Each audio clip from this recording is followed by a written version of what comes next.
Presiden Prabowo Subianto dengan Presiden Rusia Vladimir Putin akan kita bahas bersama tenaga ahli kantor komunikasi kepresidenan Dedek Prayudi dan juga pakar hubungan internasional Unpad Teuku Reza Shah. Selamat malam Mas Uki.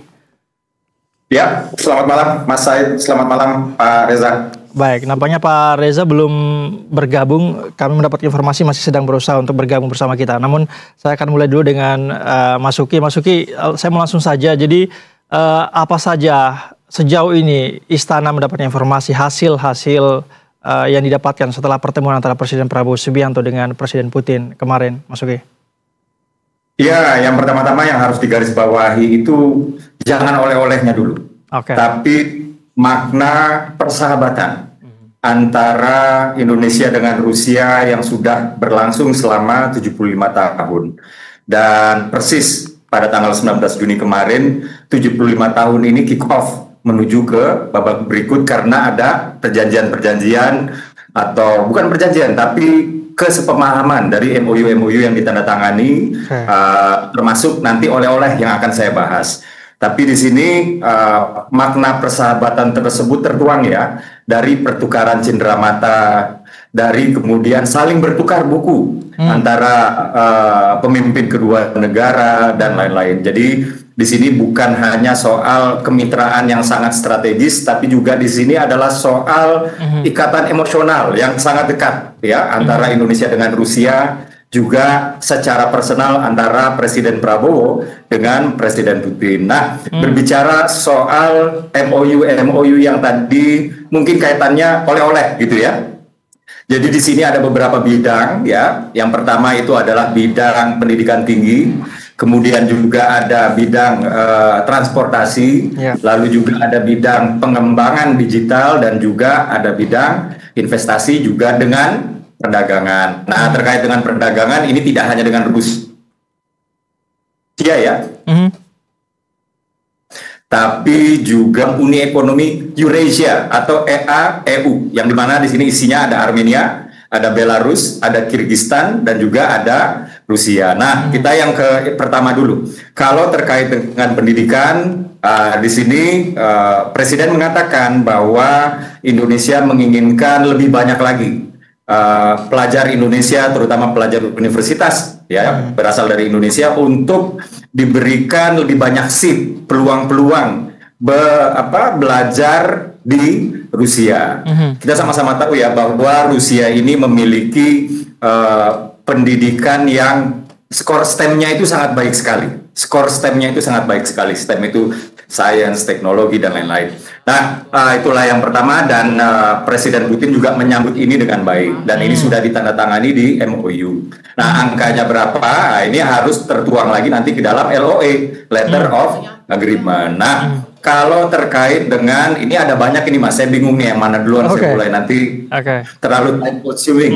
Ya, ini agak penting, ini mungkin ini kali ya, pada akhirnya rampung juga tuh ya, Mas Uki, trade agreement antara Indonesia dengan negara-negara Eurasia ya, yang tadi sudah saya sebutkan, Armenia, Belarus, Kazakhstan, Kirgistan, dan Rusia, yang dimana ini sempat tersendat karena hal teknis gitu. Nah, karena hal teknis ini kan banyak sekali variabel yang harus dipertimbangkan, yang harus masuk ke dalam keranjang konsideran.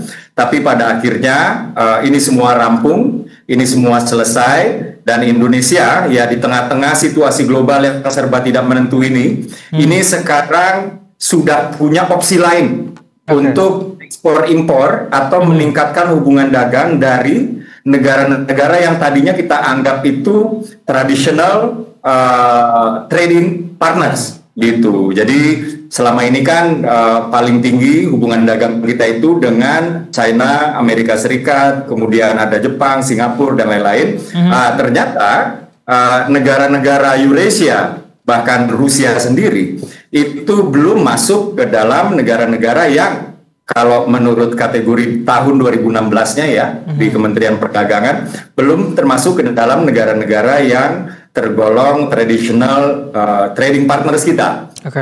Tentu saja kita kan menganut prinsip ini, kita nggak mau naruh 10 telur ke dalam satu keranjang yang sama, terutama di tengah-tengah situasi global yang tidak menentu. Nanti ada satu negara menerapkan tarif yang tinggi, lalu kemudian kita kelimpungan dan lain-lain. Jadi ini adalah sebuah peluang baru, ini adalah sebuah katakanlah kesempatan baru buat Indonesia untuk memperkecil risiko di tengah-tengah situasi global yang tidak menentu. Demikian, Mas Said. Baik, Mas Uki, sebelum kita lebih spesifik lagi beberapa poin-poin kerjasama ini, saya ingin menanyakan sebelumnya, ini adakah misi khusus sebetulnya, Mas Uki, yang dibawa oleh Presiden Prabowo Subianto sebelum bertemu dengan Presiden Putin ini, Mas Uki? Sebenarnya Presiden Prabowo Subianto hadir atas undangan dari Presiden Putin. Ini juga sebenarnya menjawab ya, kenapa Presiden menghadiri atau ke Rusia daripada ke G7. Ini juga banyak pertanyaan ya. Karena undangannya yang datang itu dari Presiden Putin duluan. Jadi first comes, first served. Jadi Presiden Prabowo sendiri datang atas undangan dari Presiden Putin. Dan khusus saya katakan di awal ya, ini bukan hanya soal kemitraan yang strategis. Tapi ini adalah antara Indonesia dengan juga yang semakin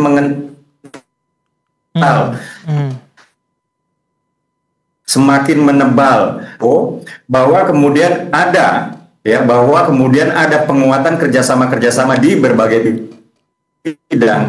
Itu cuma turunan ya, itu cuman derivatif dari semakin menebalnya ikatan emosional Rusia dengan Indonesia. Demikian, Mas Said. Baik, Mas Uki, menarik tadi berkaitan dengan banyak pertanyaan kemudian yang timbul. Kenapa kemudian Presiden Prabowo Subianto memilih untuk menghadiri? Anda sudah menjawabnya tadi bahwa undangan ke Rusia lebih dulu masuk begitu ya, Mas Uki. Namun banyak juga kemudian pengamat yang membaca pertemuan ini, bagaimana kemudian pemerintah bisa menjaga citra Indonesia di panggung internasional berkaitan dengan keberpihakan. Kita tahu Indonesia menganut politik bebas aktif begitu ya, non-blok. Apakah dengan ada kerjasama yang dijalin sebanyak beberapa tadi yang Anda sudah jelaskan dengan Rusia, ini tidak akan di saat yang sama Rusia juga sedang katakanlah diblokir oleh beberapa perusahaan Barat begitu ya. Apakah ini tidak akan menciderai apa yang kita anut, Mas Uki? Bagaimana penjelasan Anda? Iya, tentu saja Indonesia sangat menghormati negara-negara G7. Bahkan Indonesia juga adalah bagian G20, ya, di mana di dalam G20 itu sudah pasti ada G7. Dan beberapa tahun lalu kita masih ingat bahwa kitalah yang menjadi host pertemuan KTT G20 dan di sana dilaksanakan di Bali. Jadi Indonesia sangat menghormati G7 dan Indonesia tentu saja ya dalam hal ini tidak menganggap undangan sebagai tamu kehormatan dari negara-negara G7 ini dengan sebelah mata seperti itu. Namun memang Presiden Prabowo ini menganut prinsip first comes, first served. Kurang lebih seperti itu. Jadi karena beliau menganggap begitu penting ya undangan dari Presiden Putin, tak begitu lama, dan saat diputuskan bahwa Presiden Prabowo mengkonfirmasi undangan dari Presiden Putin, nah ini undangan dari G7 ini belum datang. Kurang lebih seperti itu. Jadi Presiden Prabowo sangat menghormati Presiden Putin. Indonesia sangat dalam hal ini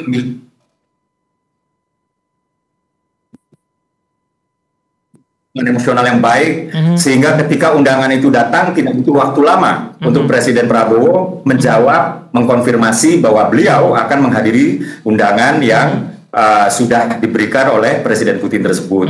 Nah, kebetulan saja memang kemudian undangan dari G7 datang dan waktunya bentrok. Demikian, Mas Said.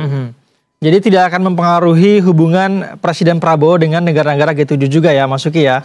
Itu jelas ya? Oh tidak akan.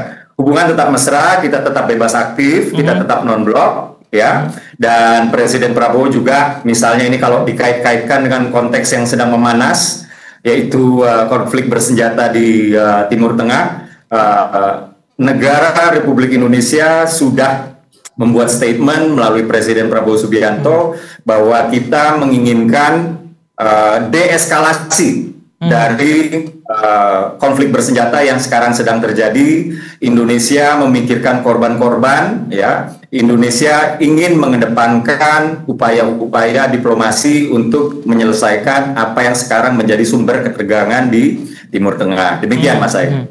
Oke, baik. Kita coba akan sapa pakar hubungan internasional Pak Teuku Reza Shah, nampaknya sudah bergabung bersama kami. Pak Reza, selamat malam. Selamat malam, salam dari Bandung. Baik. Pak Reza, kita sudah memulai dialog ini sebenarnya beberapa menit yang lalu, namun saya mau langsung meminta pengamatan Anda saja sebagai pakar hubungan internasional. Apa yang Anda lihat dari pertemuan antara Presiden Prabowo Subianto dan Presiden Putin kemarin? Apa yang Anda bisa baca dari pertemuan ini? Yang pertama, saya melihat body language mereka yang tidak ada rasa sungkan-sungkan dan juga jarak mejanya itu dekat sekali. Itu berbeda kalau Putin menerima pemimpin-pemimpin lain dari Eropa. Kemudian kita juga perhatikan Pak Prabowo, presiden kita berbicara dengan rileks ya, dan langsung diterjemahkan dalam bahasa Rusia oleh interpreter yang ada. Kemudian juga kedua negara langsung berencana menangani berbagai aspek yang menyangkut hubungan bilateral yang sangat penting, yang sudah fondasinya sudah ada dengan nama Comprehensive Strategic Partnership. Saya tadi sangat terkejut melihat statement yang dibuat oleh pemerintah Indonesia mengatakan akan berbicara soal kerjasama dengan Danantara, akan berbicara juga tentang pembuatan power plant, kemudian berbicara juga tentang suplai energi, kemudian berbicara tentang kemungkinan penambahan trayek penerbangan langsung antara Indonesia dengan Rusia.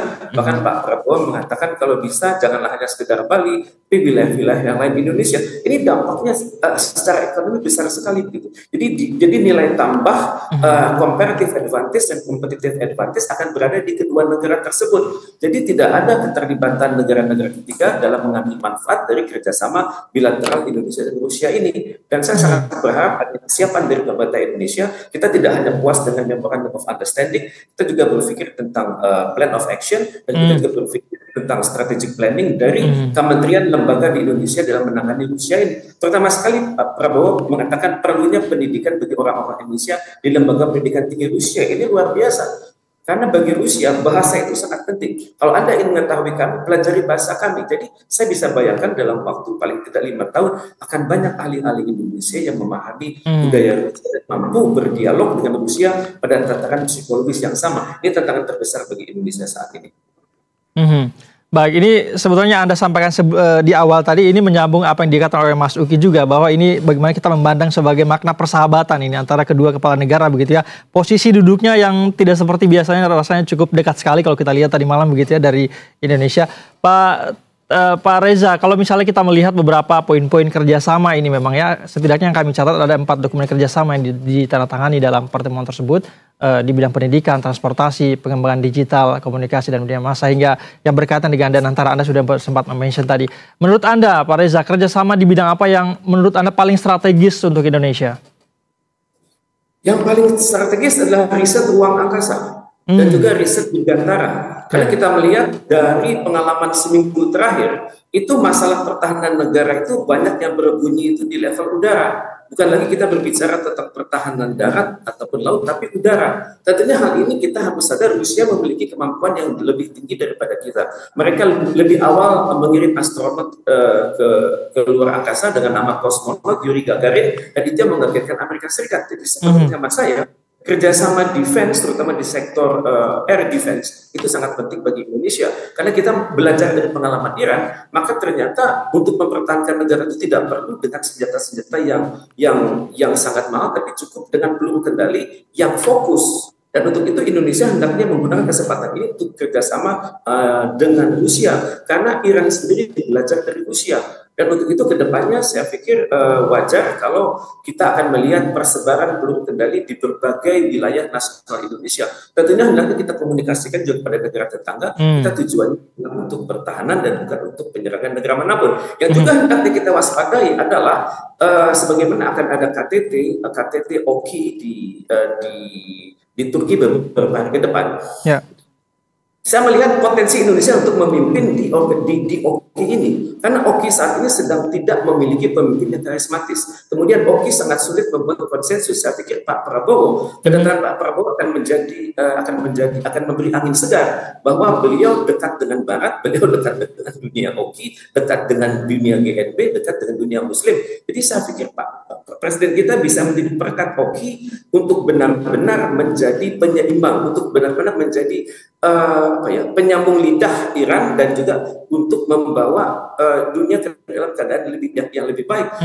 Karena Iran tidak sembarangan menunjuk Presiden Prabowo Subianto untuk menjadi penyambung lidah mereka. Dan ini hendaknya dimanfaatkan betul oleh Indonesia. Kita sudah mengetahui bagaimana visi ke depan dari Rusia, kita juga sudah mengetahui visi dari Iran, kita juga sudah mengetahui visi dari OKI, dari selatan-selatan, dari GNB, dari Liga Arab selama ini. Tentunya tergantung kemampuan Indonesia untuk meramu semua itu, sehingga terlahir sebuah resolusi yang benar-benar bertanggung jawab, resolusi yang berkualitas, dan resolusi yang secara langsung juga bisa mendukung terciptanya kemerdekaan untuk masyarakat Palestina yang selanjutnya duduk berdampingan dengan Israel dalam suasana yang lebih bersahabat, dan juga dihargai oleh negara-negara sekitar. Dan Israel punya hak untuk hidup, tapi tolong haknya itu tidak dimaksudkan sebagai hak untuk menguasai negara-negara sekitar.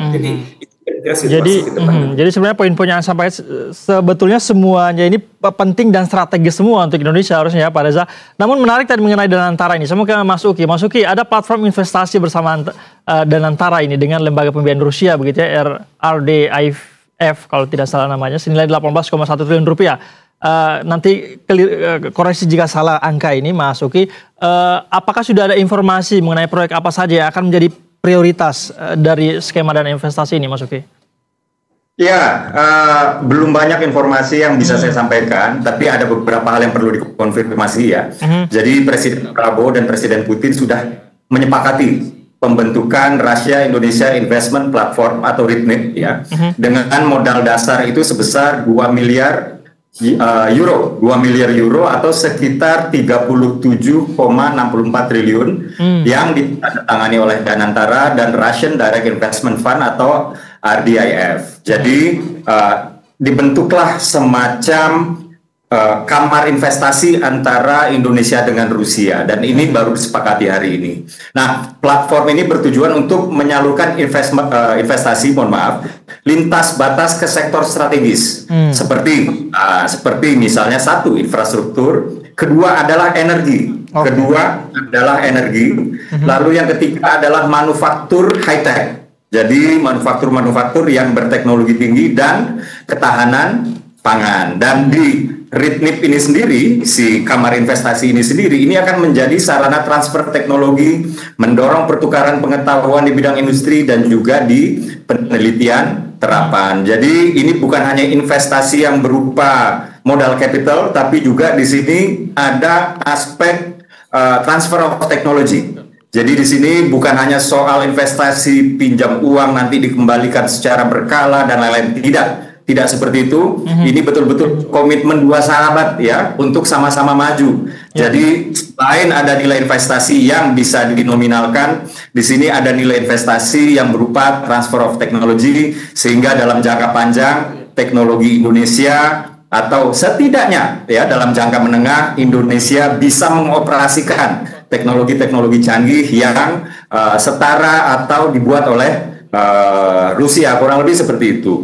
Demikian, Mas. Oke, Mas Uki, mengenai energi tadi, Presiden Putin sempat menyinggung soal pasukan minyak dan gas alam cair ke Indonesia ini. Bagaimana penjelasannya lebih rinci, Mas Uki? Iya, itu betul. Itu betul sekali bahwa selama ini kan migas kita itu sebagian besar berasal dari Timur Tengah, kurang lebih seperti itu. Dan tidak ada salahnya kalau misalnya kita melakukan diversifikasi ya. Ini tentu saja sedang dikaji juga, dan tentu saja Indonesia sangat terbuka sekali dengan peluang diversifikasi ini. Karena balik lagi ya kepada prinsip yang tadi di awal, kalau kita punya 10 telur kan nggak mungkin kita masukin 10-10-nya di satu keranjang yang sama. Diversifikasi ya. Inilah dia peluang yang dibuka dalam pertemuan antara Presiden Putin dengan Presiden Prabowo. Demikian, Mas Said. Baik, sama ke Pak Rajasa. Pak Rajasa, kalau Anda melihatnya sendiri seperti apa potensi kerjasama energi antara Indonesia dan Rusia? Apakah ini benar-benar menjadi alternatif pasar baru katakanlah? Tadi Mas Uki mengatakan diversifikasi harus dilakukan. Seperti apa pandangan Anda? Yang pertama rumusnya adalah jangan kita taruh telur itu pada satu kotak saja ya. Okay. Sekarang kita beranjak ke Rusia, kita beranjak ke China. Itu sangat realistis begitu. Standar intelektual dia itu sangat tinggi. Human Development Index dia sangat tinggi. Perencanaan pembangunan dia sangat tinggi. Dia sudah tahu kalau selama ini saya banyak berbicara soal perestroika, sekarang perestroika itu harus saya gunakan secara optimal. Dia pernah terlalu fokus kepada glasnost, banyak demokratisasi. Sekarang dia berpikir kemajuan untuk menjadi adikuasa kembali, bermitra dengan banyak negara sekaligus, dan itu mohon bermitra dengan negara yang kualitas manajemen, kualitas intelektual, dan kualitas internasional lebih tinggi dari kita ya, satu derajat lebih tinggi. Untuk itu mohon pemerintah benar-benar bekerja sesuai dengan prinsip-prinsip good governance, tata kelola yang baik, effectiveness, kemudian bebas korupsi, kolusi, nepotisme, kemudian pembangunan harus berdasarkan target pencapaian, dan pembangunan itu harus terbuka kepada publik. Tidak ada proyek pembangunan dibuat mendadak-mendadak. Kemudian juga di kalangan masyarakat, di kalangan dunia usaha, kita menerapkan namanya good corporate governance. Maka urusan proyek, urusan pelaksanaan proyek, urusan keamanan itu harus benar-benar terkendali. Jadi jangan sampai ada ekonomi biaya tinggi sehingga Rusia melihat lebih untung. Oke lah, dari Indonesia saya punya payung besar, tapi pada saat yang sama lebih menguntungkan bagi usahawan kami berinteraksi dengan negara-negara lain yang lebih stabil. Tolong jangan sampai Rusia berpikir begitu, karena untuk itu semua pencapaian kita harus terbukukan dengan baik. Kita hendaknya benar-benar membuat roadmap dari rencana strategis kita dengan Rusia, dan membuat plan of action dan jelas di dalam negeri siapa yang bertanggung jawab, dan sehingga tidak ada aturan yang tumpang tindih, tidak ada pejabat yang berbicara karena diralat oleh pejabat yang lain. Jadi saya sangat berharap ini perjanjian yang sungguh-sungguh antara presiden kita dengan Presiden Putin. Pak Prabowo lebih senior daripada Pak Putin 1 tahun kurang 1 minggu. Tampaknya mereka bersatu. Baik. Tapi tadi kaitannya soal energi itu Pak Reza, jadi artinya Rusia tidak boleh dijadikan satu-satunya alternatif ya poinnya ya Pak Reza ya? Tepat sekali. Dan antara berkinerja bersama China, berkinerja dengan Rusia itu kan membuat cemburu negara-negara lain kan. Padahal dengan negara-negara lain itu kita sudah punya banyak kerjasama, misalnya ASEAN plus 3, ada China di situ, oke, ada Jepang di situ, ada Korsel. Kemudian dengan Australia, New Zealand kita sudah punya kerjasama yang sangat bagus. Jadi mohon dan tidak ada salahnya bekerjasama dengan dan antara berkinerja dengan negara-negara lain, tapi tentunya dengan sadar bahwa kita jangan main-main. Kalau kita sampai sekali lanjut ke ujian seumur hidup orang nggak akan percaya. Jangan sampai kredibilitas pemerintah yang sedang bagus-bagus ini digergaji dalam negeri akibat kesembronoan aparatur negara sendiri dan juga perilaku masyarakat yang bertentangan dengan semangat investasi. Pak Reza, tadi sebelumnya kami sudah membahas ini Mas Uki mengenai hubungan atau posisi Indonesia di antara negara-negara Barat kemudian negara Rusia begitu ya. Kita menganut politik bebas aktif begitu. Mas Uki tadi sudah menjelaskan panjang lebar. Kalau menurut Anda seperti apa posisi Indonesia seharusnya? Kita tahu di forum pemimpin negara, kalau tidak salah forum ekonomi di Rusia yang tengah dihadiri oleh Presiden Prabowo Subianto ini adalah forum yang cukup besar begitu. Pak Presiden Prabowo adalah pemimpin negara non-barat satu-satunya yang hadir di sana. Bagaimana kemudian kehadiran Prabowo Subianto ini tidak dibaca oleh lembaga atau negara-negara internasional begitu, tidak sesuai dengan politik bebas aktif kita? Bagaimana kita menjaga itu, Pak Reza? Kebijakan luar negeri bebas aktif adalah roh kita. Gimana kita menolak ikut campur dalam urusan orang, kita menolak menjadi kaki tangan orang lain, dan kita bergerak dengan kemandirian kita sesuai dengan prinsip-prinsip kepentingan nasional, sesuai dengan prinsip-prinsip hukum internasional, sesuai dengan prinsip-prinsip etika internasional. Dan seperti biasa, kita ini bukanlah negara yang tong kosong nyaring bunyinya. Gitu. Kita ingat Pak Presiden Jokowi beberapa tahun silam berkunjung dulu ke KTT G7, kemudian dari situ beliau datang ke Ukraina dan baru ke Rusia. Dan di sana beliau mengatakan saya datang ke sana dengan tujuan membuka ruang dialog. Sekarang pengalamannya sudah ada di tangan Presiden Prabowo Subianto. Beliau akan datang dengan kosakata yang low profile tapi high quality dan juga high impact ke depannya. Karena sekaranglah titiknya gitu. Apakah Indonesia akan dianggap sebagai macan Asia atau Indonesia akan tetap biasa-biasa saja? Tapi target Indonesia harus jelas. Kebijakan luar negeri Indonesia didukung oleh stabilitas dalam negeri, didukung oleh intelijensia kepala negara, hendaknya menjadikan Indonesia sebagai sesuatu negara yang namanya qualified middle power. Level kita bukan Asia Tenggara lagi, level kita adalah dunia. Karena pada saat ini dunia sedang bingung menentukan arah kemana nanti penyelesaian krisis Iran dan Israel, maka kita memiliki amanah, dan amanah ini tidak diberikan kepada sembarangan negara di dalam OKI. Dan secara barat Indonesia bisa vokal di situ. Oke, baik. Harusnya ini tidak akan mempengaruhi apapun ya, Profesor Pak Reza ya, berkaitan dengan posisi kita tadi. Baik, sama ke Mas Uki. Mas Uki, mengenai pendidikan tadi, apa saja kemudian kesepakatan yang mungkin Anda sudah menjelaskan secara sekilas tadi berkaitan dengan kerjasama pendidikan antara Rusia dan Indonesia? Ya, sampai dengan saat ini belum banyak yang bisa saya katakan ya, karena kami sendiri belum mendapatkan terlalu banyak detail yang berada di dalam MOU tersebut. Dan detail tersebut juga kan harus ditentukan di LOA atau letter of agreement untuk kemudian dirampungkan dan dieksekusi. Tapi yang jelas keinginan adalah untuk jumlah pelajar Indonesia yang dibiayai oleh pemerintah Indonesia untuk bisa berkuliah dan menyerap ya ilmu dari Rusia, terutama ini adalah pelajar-pelajar yang mendalami STEM. Dari pendalaman di STEM inilah yang kemudian kita berharap di kemudian hari Indonesia bukan hanya bisa mengoperasikan alat secanggih buatan Rusia atau mungkin alat buatan Rusia, tapi juga bisa membuat teknologi secanggih teknologi Rusia. Jadi ini tujuan dari MOU tersebut, yaitu terkait dengan pelajar kita yang belajar di sana, dan Presiden menginginkan peningkatan jumlah pelajar. Demikian, Mas Said. Baik, Mas Uki, mengenai forum ekonomi yang dihadiri oleh Bapak Presiden, ini adakah bocoran apa saja hal-hal yang ingin ditekankan atau disampaikan oleh Presiden Prabowo Subianto? Karena kita tahu akan diberikan kesempatan untuk menyampaikan pidato kalau tidak salah begitu ya, Mas Uki. Apakah ada bocoran hal-hal apa yang dibawa oleh Presiden Prabowo Subianto dalam forum ini? Ya, yang disampaikan adalah optimisme ya, karena sebelumnya ya pada 2024 lalu nilai investasi EAEU ke Indonesia itu nilainya 273,7 juta US dollar ya, itu tahun sebelumnya, dan sudah melonjak sebesar 84,63% dalam 3 bulan di tahun 2025. Jadi lonjakan ini terjadi dalam 3 bulan, dan tentu saja ini adalah kabar baik, dan apresiasi Presiden ini kaitannya atau tidak hanya atau apresiasi tersebut merupakan hanya salah satu komponen yang diapresiasi.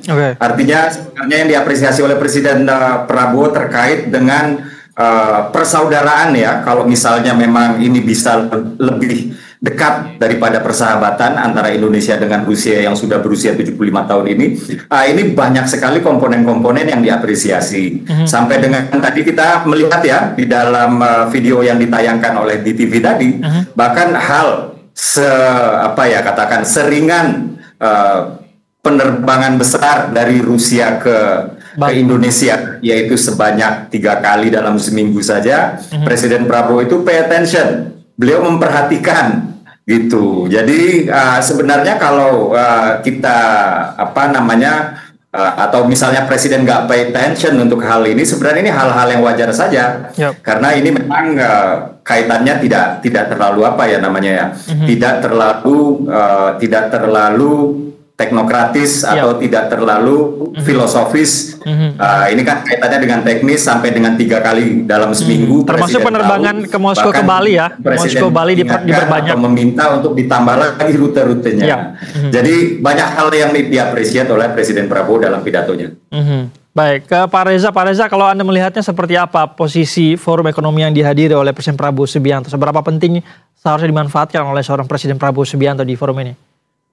Ini kan forum yang sangat bergengsi kan. Konon beliau sendiri kepala negara yang ada di situ. Tentunya beliau bisa membagikan pengalaman-pengalaman terbaik dalam pengelolaan ekonomi, stabilitas politik di Indonesia, dan tentunya pesannya adalah dunia ini berhadapan dengan suasana di mana kerjasama itu harus diberdayakan, kemudian konflik harus ditiadakan, kompetisi boleh tapi sepanjang sesuai dengan prinsip-prinsip good governance dan dengan yardstick atau alat uji yang jelas. Dan untuk itu tentunya beliau juga mengatakan optimisme bahwa dunia itu hendaknya benar-benar menghargai perbedaan, dan di atas perbedaan itu adalah persatuan yang harus kita bangun bersama, persis seperti ide yang kita miliki dengan nama Bhinneka Tunggal Ika. Kita semua berbeda, tapi kita semua ada suatu tujuan untuk dunia yang lebih adil, dunia yang lebih baik, dan dunia yang lebih mulia.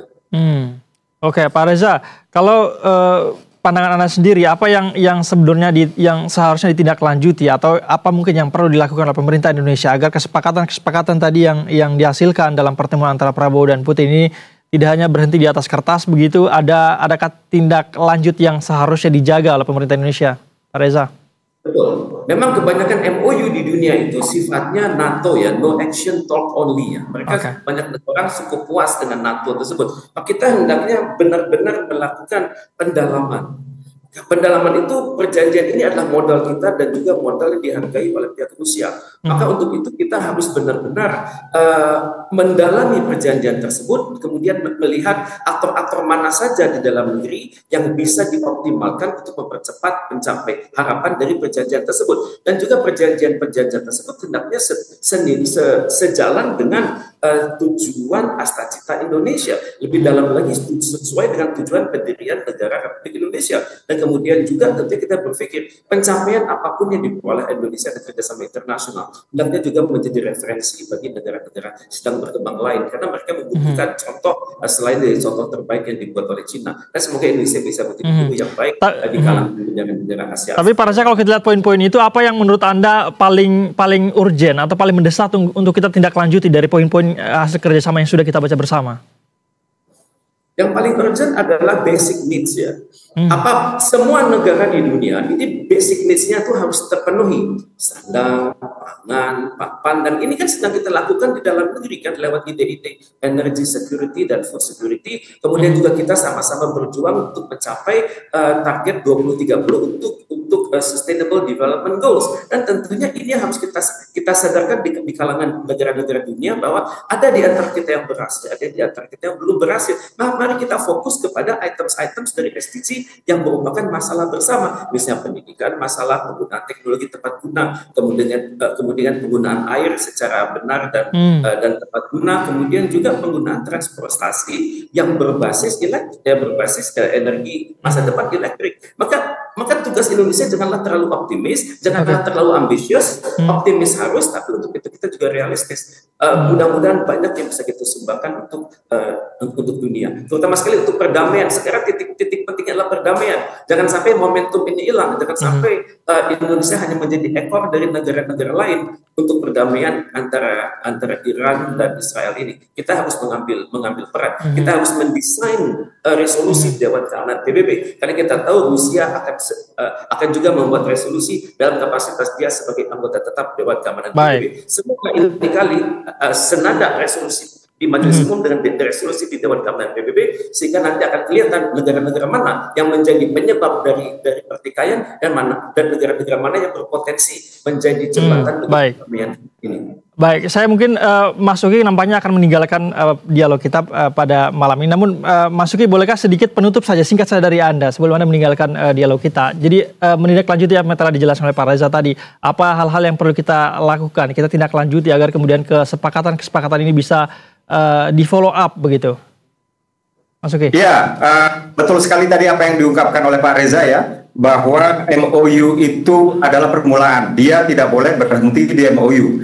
Dia harus turun ke hal-hal yang bersifat teknis yang melibatkan multiple stakeholders, key players, atau bahkan di sini sudah sampai ke dalam market, ya, kurang lebih seperti itu yang sudah harus dipertimbangkan dan sudah harus tertuang di dalam LOA atau Letter of Agreement. Jadi kami meyakini ya dengan kalau misalnya dianggap sebelum-sebelumnya banyak yang NATO, mohon maaf ya, tapi untuk yang kali ini kunjungan ke Rusia ini adalah kunjungan yang sangat penting ya. Setidaknya Presiden Prabowo selama berkunjung ke luar negeri ini selalu menyeriusi MOU tersebut atau MOU yang pernah dibuat ya, kunjungannya pernah ke Brazil ya, kunjungannya pernah ke Tiongkok dan lain-lain. Itu saya tahu persis bahwa Presiden menyeriusi sudah sampai mana perkembangannya untuk kemudian betul-betul bisa diimplementasikan. Tapi seperti yang sudah dikatakan juga oleh Pak Reza, bahwa ini ada multiple stakeholders yang harus terlibat, bahwa ini banyak sekali aspek teknis yang harus masuk ke dalam keranjang konsideran, bahwa ini harus dipikirkan untuk tidak hanya setahun 2 tahun, ini harus dipikirkan sampai dengan jangka yang panjang dan lain-lain. Ini membutuhkan waktu, jadi mohon bersabar ya. Presiden Prabowo tidak pernah menganggap MOU yang sudah dibuat dengan negara-negara sahabat ini sebelah mata kah, atau tidak diurus lagi kah, atau dibiarkankah, tidak. Hanya memang membutuhkan waktu karena kompleksitas untuk menurunkan MOU menjadi perjanjian kerjasama. Demikian Mas Said, Pak Reza. Oke, Mas Uki, kita akan menyudahi dialog kita ini. Namun saat terakhir dari Pak Reza, singkat saja Pak Reza, apa harapan Anda dari pertemuan antara Presiden Prabowo dan Presiden Putin? Singkat saja Pak Reza. Saya melihat body language mereka relax ya, dan rasanya sudah ada kepercayaan yang tinggi bahwa kedua negara akan menjalankan komitmen itu secara benar, secara bertanggung jawab, secara terukur, dan dengan roadmap yang disepakati bersama. Baik, terima kasih banyak atas informasi dan sudah bersedia berbagi bersama kami Pak Reza, Pak Masuki. Terima kasih, salam sehat, selamat malam. Terima kasih. Baik, pemirsa, aparatur sipil negara atau ASN, baik PNS maupun P3K, kini bisa bekerja dari mana saja atau work from anywhere atau WFA dan mendapat jam kerja lebih fleksibel. Dan informasinya akan kami hadirkan dan akan kami bahas sesudah jeda. Tetaplah bersama kami di Berita 1 Utama.